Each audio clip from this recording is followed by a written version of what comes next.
حضرت شعیب علیہ السلام حضرت صالح کی اولاد سے تعلق رکھتے ہیں، اور نبی کریم صلی اللہ علیہ وآلہ وسلم نے ان کا لقب خطیب الانبیاء رکھا ہے، کیونکہ وہ فصیح اللسان اور فصاحت و بلاغت کے ماہر تھے، اور وہ اہل مدینہ اور صحاب ایک ہی طرف مبعوث کیے گئے تھے۔ حقیقت میں یہ دونوں ایک ہی گروہ کے نام ہیں، اور باوجود یہ لوگ بت پرستی کے ناپ تول میں بھی انصاف سے کام نہیں لیتے تھے، اور مسافروں کا راستہ بھی منقطع کیا کرتے تھے۔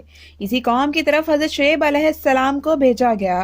قرآن پاک میں آپ کا ذکر اس طرح ہوتا ہے: اور شہر مدین کی طرف بھیجا ہم نے ان کے بھائی شعیب کو کہ وہ جا کر بولے، اے قوم، بندگی کرو اللہ تعالیٰ کی، کوئی نہیں تمہارا خدا کے سوا، اور نہ گھٹاؤ ناپ اور تول میں، اور تم کو اس سبب سے آسودہ دیکھتا ہوں، لیکن ڈراتا ہوں ایسے عذاب سے کہ وہ جب آئے گا تو تمام کو اپنے گھیرے میں لے لے گا، اور کوئی بھی اس گھیرے سے نکل بھی نہیں سکتا۔ اور اے قوم، پورا کرو تم اپنے ناپ تول کو انصاف کے ساتھ، اور مت کم دیا کرو لوگوں کو ان کی چیزیں، اور نہ مچاؤ اس کے سبب فساد زمین پر۔ یہ سن کر حضرت شعیب علیہ السلام کو کافروں نے جواب دیا کہ اے شعیب، تم کو معلوم ہونا چاہیے کہ مال ہمارا ہے، خواہ ہم اس کو زیادہ میں بیچیں، خواہ اس کو گھٹا کر فروخت کریں، اور تم کو ہمارے وزن اور ناپ تول سے کیا کام ہے؟ اور جو ہم کرتے ہیں اپنی سمجھ سے کرتے ہیں، آپ کو ہمارے تجارت کے کاموں میں دخل دینے کی کیا ضرورت ہے؟ آپ تو اس کام کو کیے جاؤ جس کام کی آپ لوگوں کو دعوت دیتے ہو، اور ہم لوگوں کی تجارت کی طرف تو خیال بھی نہ کرو، اس سے تمہارے کام میں رکاوٹ پڑے گی۔ پھر حضرت شعیب علیہ السلام نے فرمایا کہ اے میری قوم، خدا کی بندگی کرو، اگر تم بندگی نہ کرو گے اور اپنے وزن، ناپ تول اور میزان کو درست نہ رکھو گے تو یقیناً تم کو عذاب خداوندی پہنچے گا، جیسا کہ عذاب پہنچا قوم نوح پر، اور قوم صالح پر، اور قوم لوط پر۔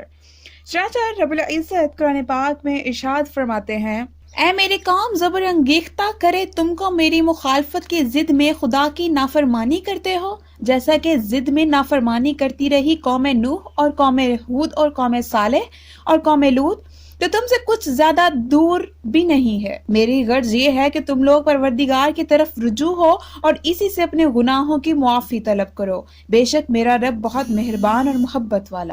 حضرت شعیب علیہ السلام کو سن کر ان کی قوم نے جواب میں کہا کہ اے شعیب، ہم نہیں سمجھتے بہت سی باتیں جو تو کہتا ہے، اور ہم دیکھتے ہیں کہ تو ہم میں کمزور رہے، اور نہ ہوتے تیرے بھائی بند تو تجھ کو ہم لوگ سنسار کر ڈالتے، اور یہ بھی نہیں ہے کہ تو ہم پر کوئی سردار ہے۔ اس کے بعد پھر حضرت شعیب علیہ السلام نے اپنی قوم سے فرمایا کہ اے قوم، اللہ تعالیٰ سے ڈرو اور اسی کی عبادت کرو، اور مجھے اللہ کی جانب سے آیا ہوا نبی تسلیم کرو۔ میں جس چیز کا حکم دوں اس کو بجا لاؤ، اور ہر امر میں میرا کہا مانو۔ ہر چند اور ہر وقت حضرت شعیب اپنی قوم کو نصیحت اور ہدایت کرتے رہے، لیکن قوم برابر انکار ہی کرتی رہی۔ جب قوم نے کسی طرح سے حضرت شعیب علیہ السلام کا کہنا نہ مانا اور برابر سرکشی اور اپنی ضد پر مصر رہی، تو بہت ہی مجبور و مایوس ہو کر حضرت شعیب علیہ السلام نے اللہ تعالیٰ سے اس قوم کے واسطے بد دعا کی۔ اس بد دعا کے کرتے ہی حضرت جبرائیل علیہ السلام فوراً حضرت شعیب علیہ السلام کے پاس آئے اور کہنے لگے: اے شعیب، قریب ہے کہ تمہاری قوم پر اللہ تعالیٰ عذاب نازل کرے گا، لہٰذا تم ہوشیار رہو، اور جو لوگ تم پر ایمان لائے ہیں ان سب کو لے کر شہر سے باہر نکل جاؤ، اور اب اس قوم سے دور رہو۔ اس فرمان الہی کو سن کر حضرت شعیب علیہ السلام اپنے اہل و عیال اور وہ لوگ جو ان پر ایمان لائے تھے، وہ سب کو ملا کر 1700 آدمی تھے، ان سب کو لے کر شہر سے باہر چلے گئے۔ یہ دیکھ کر تمام کافر لوگ ہنسنے لگے اور بولے: اے شعیب، تم پر کیا مصیبت آ پڑی ہے؟ کہاں جاتے ہو؟ یہ سن کر حضرت شعیب علیہ السلام نے فرمایا کہ اے شہر والو، میں تم سے جدا ہوتا ہوں، یہ حکم مجھ کو میرے خدا نے دیا ہے، اب بعد اس کے حق تعالیٰ تم پر اپنا عذاب نازل کرے گا۔ یہ فرمان حضرت شعیب علیہ السلام نے اپنی قوم کو سنایا اور وہاں سے چل دیے۔ تقریباً 300 کوس کے فاصلہ پر نکل گئے۔ اس وقت حضرت جبرائیل علیہ السلام تشریف لائے اور انہوں نے آ کر خبر دی کہ کل تمہاری قوم پر عذاب خداوندی نازل ہوگا۔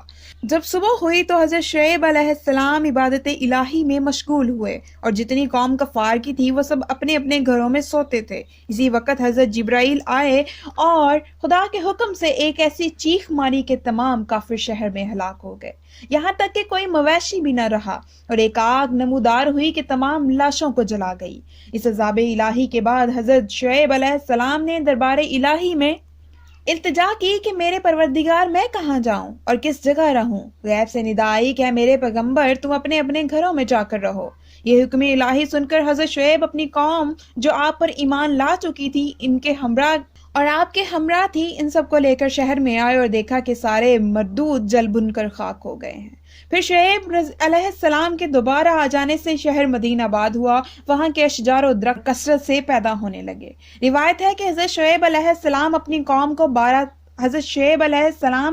قوم کو 12 برس تک شریعت سکھائی اور اپنی قوم کے ہلاک ہونے میں اپنی بددعا سے بہت افسوس کرنے لگے۔ اسی غم میں روتے روتے آنکھیں جاتی رہیں۔ مروی ہے کہ حضرت جبرائیل علیہ السلام نے نازل ہو کر حضرت شعیب علیہ السلام سے کہا کہ اے شعیب علیہ السلام تم اپنی قوم کا کیوں غم کھاتے ہو؟ اگر تم اپنی آنکھوں کے لیے روتے ہو تو تم کو آنکھیں دے دی جائیں گی، اگر تم کسی اور کام کے واسطے روتے ہو تو وہ بھی حاصل ہو جائے گا، اور اگر تم کو دوزخ کا ڈر ہے تو کچھ اندیشہ مت کرو، اور اگر تم دنیا کے لیے روتے ہو تو تم کو دنیا بھی دے دی جائے گی، کیونکہ خداوند قدوس اپنے نیک بندوں پر بہت مہربان ہے۔ یہ سن کر حضرت شعیب نے کہا علیہ السلام نے فرمایا کہ اے جبرائیل علیہ السلام میں کچھ نہیں چاہتا، بس ایک آرزو ہے کہ مجھے خدا کا دیدار ہو جائے۔ یہ سن کر حضرت جبرائیل علیہ السلام نے اللہ تعالیٰ سے عرض کی کہ اے رب العالمین تو بہتر جانتا ہے کہ حضرت شعیب کیا چاہتے ہیں۔ ندائی ہے جبرائیل علیہ السلام تم اس سے جا کر میری طرف سے کہو کہ ہمارا دیدار تو قیامت کو ملے گا۔ الغرض حضرت شعیب علیہ السلام 12 برس تک دنیا میں نابینا رہے اور اسی حالت میں پیغمبری کے فرائض سر انجام دیتے رہے یہاں تک کہ حضرت موسیٰ کا زمانہ آن پہنچا۔ بعض روایات میں یہ معلوم ہوتا ہے کہ حضرت موسیٰ کے آنے کے بعد حضرت شعیب صرف 4 برس اور 4 مہینے زندہ رہے، اور بعض روایتوں سے پتہ چلتا ہے کہ وہ 8 برس جیے اور اس کے بعد انتقال فرمایا۔ وما علینا الا البلاغ المبین۔ اگر آپ کو ہماری ویڈیو اچھی لگی ہو تو پلیز ہمارے چینل کو سبسکرائب لازمی کیجیے گا اور بیل آئیکن کو دبانا مت بھولیے گا تاکہ نئی آنے والی ویڈیوز کے بارے میں آپ کو پتہ چل سکے، اور اگر آپ کو یہ ویڈیو اچھی لگی ہو تو اس کو لائک کرنا اور شیئر کرنا مت بھولیے گا۔ جزاک اللہ خیرہ۔ السلام علیکم۔